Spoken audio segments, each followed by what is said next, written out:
Kaixo, nian ez naiz, bost dekoa naiz, eta gaur lordoka eta erdia erakutsiko dizugu. Eta ni naiz Asier eduren klasea, eta esan du Anasek irakurriko dugu.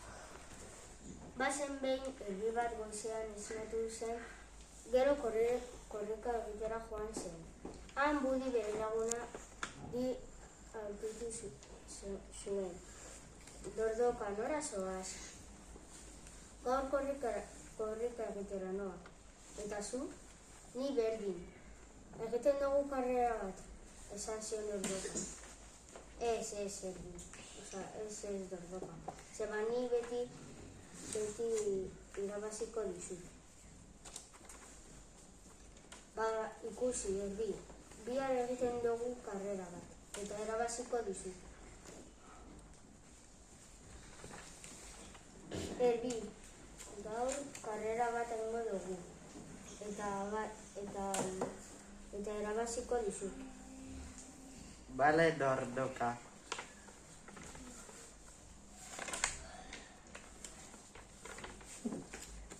Hasi korrika! Bueno, lo egingo dut.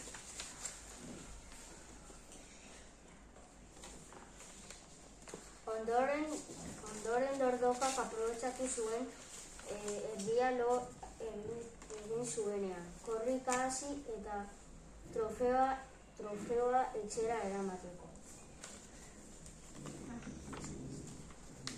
Ala basan eta ez basan.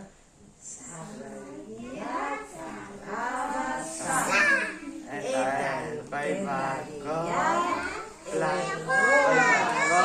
plazan! Txalo!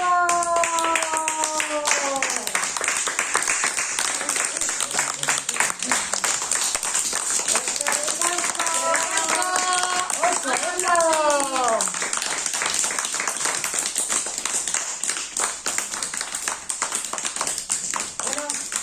Gasko zuen, tortzeagatik, urrengo baten berriro, gustatzen badazute zer, ipuin, abesti, olerki, asmakizun, gu prest gaude, ezta? Bai, ala ez? Bai, etorri bizitan, eta opariak ekartzen badituzue, hobeto. Oraingoan moduan, bale? Eskerrik asko, Bale. Bale. Agur! Agur!